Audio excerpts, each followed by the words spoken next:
नमस्कार। आज मैं फिर आपके सामने अपराध की एक और घटना लेकर आया हूं। आज के अपराध की घटना हाल फिलहाल की नहीं है, थोड़ी पुरानी है। प्रदेश उत्तर प्रदेश, जिला मुरादाबाद।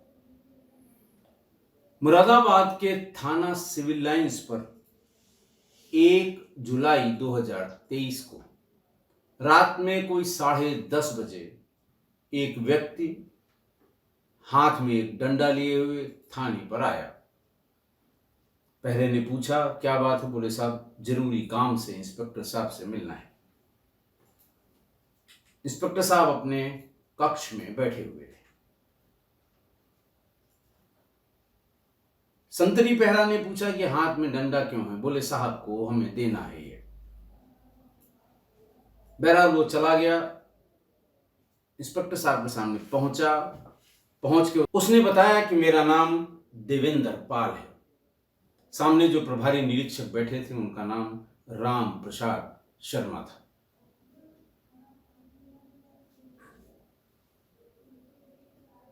अपनी कहानी बताते समय उसने ये बताया कि मेरा नाम देवेंद्र पाल है, मेरे 2 सगी बहनें हैं और मैं उन दोनों बहनों को बहुत मानता हूं। बड़ी बहन की शादी मैंने अमरोहा के सैदन गली इलाके में एक गांव में की थी और 20 साल का ये भांजा जिसको मैंने मारा है वो मेरी इसी बड़ी बहन का लड़का है। करीब 8 साल पहले मेरे बहनोई की मृत्यु हो गई थी, जिससे मैंने अपनी बहन की शादी की थी। यानी शिवम के पिता, उनकी मृत्यु हो गई थी।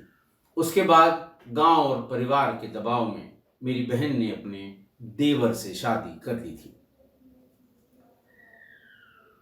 राजमिस्त्री ने यानी देवेंद्र पाल ने यह भी बताया कि मैंने अपनी दूसरी बहन की शादी बड़ी धूमधाम से अमरोहा जिले के देहात थाना क्षेत्र के एक गांव में की थी। उसके पति की भी अभी थोड़े दिन पहले मौत हो गई। इस बहन की यानी छोटी वाली बहन की सिर्फ 2 बेटियां हैं। घर में दूसरा कोई मेल मेंबर नहीं है। फिर उसने बताया कि बात करीब 2-2.5 साल पहले की है। शिवम का अपने गांव में यानी बड़ी बहन के बेटे का अपने गांव में आस पड़ोस के कुछ लड़कों से झगड़ा हो गया। मेरी बहन बहुत डर गई। उसने कहा, इसने झगड़ा कर लिया है, ये बाहर जाएगा तो जिन लड़कों से झगड़ा किया है वो इसे बहुत मारेंगे। इसको कुछ दिन के लिए आप यहां से कहीं हटवा दीजिए। देवेंद्र पाल ने कहा कि मेरे दिमाग में यही आया कि छोटी वाली बहन के यहाँ कोई मेल मेंबर नहीं है, सिर्फ 2 लड़कियां ही हैं। अगर उसके यहाँ इसको हम भेज देंगे तो उनकी थोड़ी मदद भी हो जाएगी और कुछ दिन बाद, चूंकि बहनोई का अभी देहांत हुआ है, कुछ दिन बाद जब स्थितियां सामान्य हो जाएंगी तब फिर इसको वहां से बुला लेंगे और इस बीच में इसका जिन बच्चों से झगड़ा हुआ है उनकी भी वो बात भी शांत हो जाएगी। उसने ये दोनों अपना दिमाग लगा के और शिवम को अपनी छोटी वाली बहन के घर भेज दिया। लेकिन बहन के घर यानी अपनी सगी मौसी के घर पहुंचते ही शिवम की नीयत बड़ी बहन पर खराब हो गई और जैसे तैसे जबरदस्ती कह लें या जो भी कह लें, उसने अपनी सगी मौसेरी बड़ी बहन से संबंध बना लिए। बात 2-2.5 साल की है और अभी कुछ दिन पहले, अब एक ही घर में अगर ये सब चल रहा है तो ये छिपने वाली बात तो है नहीं। एक दिन शिवम की मौसी को नजर पड़ गई उनकी और फिर उन्होंने छोटी वाली लड़की से तहकीकात की तो सारी बात पता लगी। बहुत डांटा शिवम को और तुरंत घर से बाहर निकाल दिया। बेटी को भी बहुत पीटा और उसे भी एक कमरे में बंद कर दिया कि शर्म नहीं आती, सगे मौसी का लड़का है। जब वो वहां से भगा दिया गया, ये बात उसने अपने भाई देवेंद्र पाल को भी बता दी। कि ऐसा ऐसा हुआ है, मैंने उसको घर से निकाल दिया है। और अभी हाल करीब 20 दिन पहले बहन ने फिर बहुत घबरा के फ़ोन किया कि देखिए, हमने उसको 3-4 महीने पहले निकाला, लेकिन अभी भी वो मेरी बेटी को परेशान कर रहा है। और परेशान इस कदर कर रहा है कि मेरी बेटी सुसाइड करना चाहती है। मैंने उससे पूछा तो उसने ये बताया कि जिस समय उसने संबंध बनाया था, उस समय की कुछ वीडियो क्लिप इसने वीडियो बना ली थी और वो बार बार मेरे पास भेजता है कि इसे वायरल कर दूंगा, इसे ये कर दूंगा, उसे वो कर दूंगा। और ये भी कि तुम्हारी माँ तुम्हारे लिए लड़का ढूंढ रही है, जिस किसी से भी तुम्हारी शादी तय होगी, उस लड़के को मैं ये वीडियो जरूर भेजूंगा। बदले में वही बात कि यहाँ आ जाओ, वहाँ आ जाओ। परेशान होकर उसने सुसाइड करने की भी सोच ली। ये बात सुनकर मामा, शिवम के मामा यानी बच्चियों की माँ के सगे भाई देवेंद्र पाल, वो रुष्ट हुए, नाराज हुए, बहुत गुस्सा हुए। उन्होंने फोन करके शिवम को बुलाया कि तुम चले आओ, तुमसे कुछ बात करनी है। शिवम आ गया। शिवम से इसने कहा कि भाई, ये कौन सा वीडियो है जिसको दिखाकर तुम बच्ची को ब्लैकमेल कर रहे हो? तुम मुझे अपना मोबाइल फोन दो। मोबाइल फोन देने की बजाय वो टाल मटोल करने लगा। थोड़ी देर बाद उसने भागने की कोशिश की। मैंने उसे पकड़ लिया, मोबाइल मैंने छीन लिया।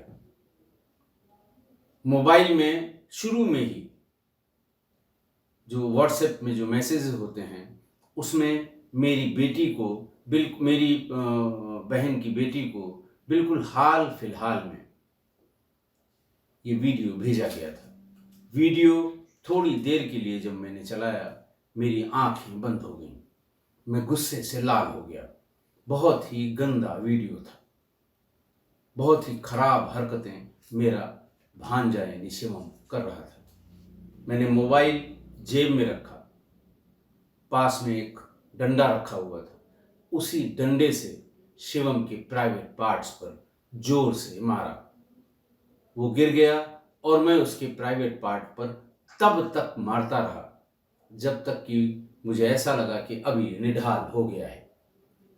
शाम को 6, साढ़े 6 बजते बजते फिर मैंने छोड़ दिया कि अभी होश में आ जाएगा। मोबाइल मेरे पास है, मोबाइल वीडियो डिलीट कर दूंगा और इसका सिम और मोबाइल वापस कर दूंगा। लेकिन थोड़ी देर में मुझे ये एहसास हुआ कि ये मर चुका है। हिलाया डुलाया, पानी छिड़का, लेकिन वो मर चुका था। रात के अंधेरे में एक चद्दर में लपेट के पास में गुजरने वाली रेलवे लाइन पर की एक पटरी पर आधा धड़ एक पटरी के बाहर तरफ और आधा भीतर की तरफ छोड़ के चला आया। बाहर निकलकर उसी जंगलों में मैं फिरता रहा, वेट करता रहा कि ट्रेन कब आएगी, इंश्योर करने के लिए कि ये जब इसके 2 टुकड़े हो जाएंगे, पुलिस आएगी या लोग आएंगे तो यही समझ में आएगा कि इसने आत्महत्या की है किसी वजह से। और फिर मेरे मन में ये भी आया कि बताने के लिए भी है कि चूंकि बहन से इसके संबंध हो गए थे, किसी स्टेज पर इसे ग्लानि हुई होगी, इसलिए इसने आत्महत्या कर ली है। लेकिन थोड़ी देर में मुझे ग्लानि होनी शुरू हुई। समाज की और लोगों की जो बात हमेशा सुनी है कि ये भांजा है, भांजे को मारना महापाप है। और मैं इतना परेशान हुआ कि एक तो मैंने मार दिया, दूसरा अपनी बहन के साथ मैं न्याय कैसे करूंगा, क्या बताऊंगा कि मैंने भांजे को क्यों मार दिया।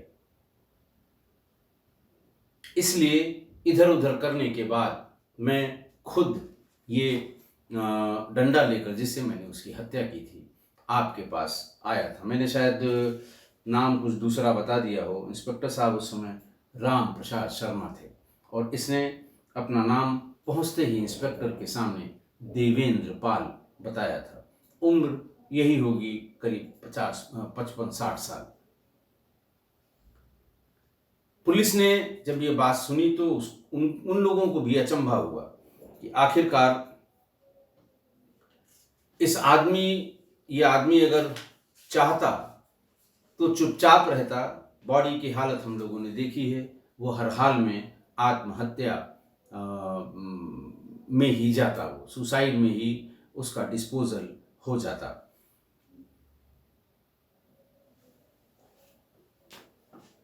और ऐसा लगता है कि वो वास्तव में आत्मग्लानि में, किसी का डर नहीं था, किसी को पता नहीं था, किसी ने देखा नहीं था कि कोई देखेगा तो बता देगा, पुलिस पीछे पड़ जाएगी। वो स्वयं काफ़ी देर सोच विचार करने के बाद थाने पर आया था और बार बार यही कहता था कि मैंने उसे समझाने के लिए बुलाया था कि वीडियो डिलीट कर दो, जो गलती की है तुमने उसकी माफ़ी मांग लो, घर की बात घर में ही रह जाएगी, वरना उस बेचारी की शादी भी होना मुश्किल हो जाएगा।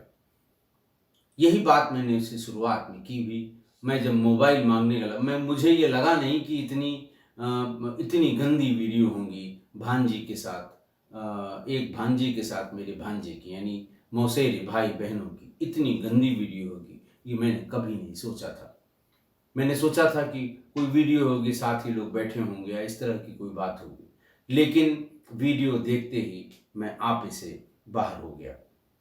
मारने के बाद मुझे ग्लानि हुई और बहुत ग्लानि हुई।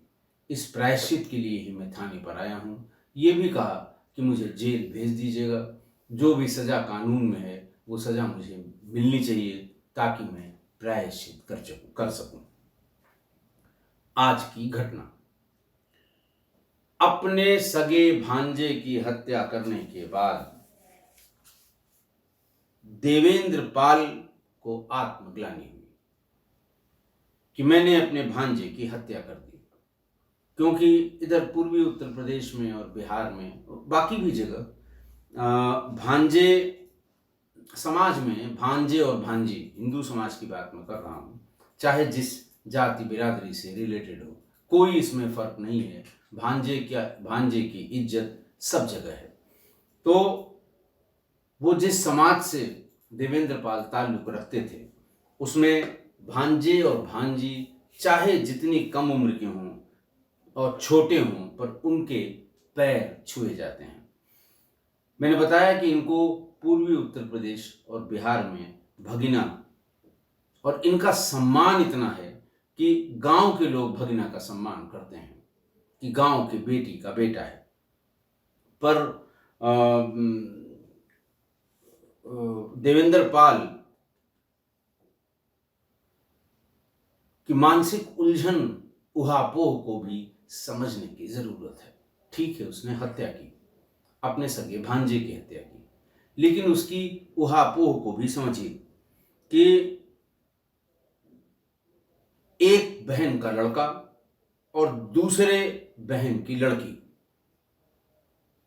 मतलब एक लड़का और एक लड़की, और दोनों की माताएं सगी बहनें देवेंद्र पाल की, दोनों की माताएं, दोनों को बराबर मानता था, दोनों की शादी उसी ने कराई थी। दोनों के पतियों की मृत्यु हो गई है। एक ने तो परिवार के दबाव में देवर से शादी कर ली, दूसरी कि अभी हाल में पति की मृत्यु हुई, उसके यहाँ तो कोई मेल मेंबर भी नहीं है, सिर्फ 2 लड़कियां हैं, 2 बेटियां हैं। शिवम को देवेंद्र पाल ने खुद बड़ी वाली बहन के यहाँ से छोटी वाली बहन के यहाँ भेजा था, बुलाकर बताकर, दोनों बहनों को बताकर भेजा था कि एक तो उनके यहाँ कोई लड़का नहीं है, सिर्फ लड़कियां हैं, उन्हें थोड़ा सहारा हो जाएगा, डेली रूटीन का जो काम काज है उसमें थोड़ी मदद हो जाएगी, और दूसरा उसका अपने गांव में जिन लड़कों से छोटा मोटा विवाद या झगड़ा हुआ है वो उससे दूर हो जाएगा। पर शिवम ने अपनी सगी मौसेरी बहन पर गलत निगाह डाल दी और उससे संबंध भी बना लिए, संबंध बनाए भी और वीडियो भी बना लिया। उसने अपने मामा और मौसी दोनों के विश्वास को तोड़ा, दोनों के साथ उसने विश्वासघात किया। जब मौसी ने घर से बाहर निकाल दिया तब वो वीडियो दिखा कर अपनी मौसेरी बहन को ब्लैकमेल करके जबरदस्ती संबंध बनाने का प्रयास करने लगा। और धमकाने लगा कि जहां भी शादी तय होगी लड़के के पास में ये वीडियो जरूर बनाऊंगा, वरना फलां जगह आओ, फलां जगह आओ, फलां जगह आओ। देखिए, इस बारे में मैं बहुत बार, सैकड़ों बार बता चुका हूं कि जिस घर में महिलाएं और बच्चियां हों, वहां गैर मर्दों का, चाहे वो अपने सगे रिश्तेदार ही हों, उनका एक्सेस कंट्रोल होना चाहिए। आते हैं तो कोई न कोई बुजुर्ग वहां मौजूद हो, उन्हें कभी अकेला नहीं छोड़ना चाहिए। बहुत ढेर सारी घटनाएं इस संबंध में मैंने बताई हैं। और यहाँ तो शिवम को उसी के घर में वो जाकर उसी में रहने लगा, स्थापित हो गया। और फिर ऐसा होना ही था। 80% 85% केसेस में हुआ है ये, तो ऐसा होना ही था और इतना बड़ा कांड हो गया एक साथ रहने की वजह से। मामा देवेंद्र पाल जानता था कि भांजा यानी भगीना को जान से मारने पर ब्रह्म हत्या का पाप लगता है। ऐसा समाज में जो रीतियां कुरीतियां चली आ रही हैं, लोग बताते रहते हैं। इसीलिए उसने कभी सपने में भी नहीं सोचा था कि इसे मार देंगे। उसने सिर्फ इसलिए बुलाया था कि वीडियो डिलीट करा देंगे, माफी मंगवा देंगे, बात खत्म हो जाएगी, किसी को जानकारी नहीं होगी, ताकि बच्ची की शादी आराम से हो सके। पर इतनी गंदी वीडियो देखकर वो आपे से बाहर हो गया और भांजे के प्राइवेट पार्ट्स पर इतना मारा कि उसकी मृत्यु हो गई। देखिए, कानूनन तो ये प्योर मर्डर है, शुद्ध रूप से एक हत्या है, जिसको साबित करने की भी जरूरत नहीं है। मुलजिम यानी मामा ने स्वयं थाने में उपस्थित होकर अपने जुर्म का इकबाल किया है। लेकिन परिस्थितियां ये बताती हैं कि ये सब मामा ने गुस्से में किया है और ईमानदारी से खुद थाने पर जाकर अपने जुर्म का और आला कत्ल उनके हाथ में देकर अपने जुर्म का इकबाल किया है। लेकिन वो वहां पर जाकर यही कहता रहा कि साहब, मुझे सजा जरूर मिलनी चाहिए, तभी मेरा प्रायश्चित होगा। मेरा व्यक्तिगत रूप से इस पूरे प्रकरण को देखकर ये मानना है कि इस अपराध के लिए मामा को जरूर सजा होनी चाहिए, लेकिन परिस्थितियों का भी ध्यान रख के कम से कम कैपिटल पनिशमेंट इसे नहीं दिया जाना चाहिए। आजीवन कारावास हो जाए या ट्रायल के समय जो भी चीज़ें कोर्ट के संज्ञान में आए उसके हिसाब से जितनी सज़ा बनती है उतनी मिलनी चाहिए। सज़ा तो खैर मिलनी ही चाहिए, लेकिन जिन परिस्थितियों में उसने ऐसा किया है उस हिसाब से कैपिटल पनिशमेंट यानी मृत्युदंड बहुत ज़्यादा हो जाएगा। इस सिलसिले में आप क्या कहते हैं? आपको क्या लगता है कि जैसे सारे अपराध उसी श्रेणी में ये भी अपराध और इसमें इसको मृत्युदंड मिलना ही चाहिए? हमें कमेंट करके बताइएगा ज़रूर। आज के लिए इतना ही। बहुत बहुत धन्यवाद।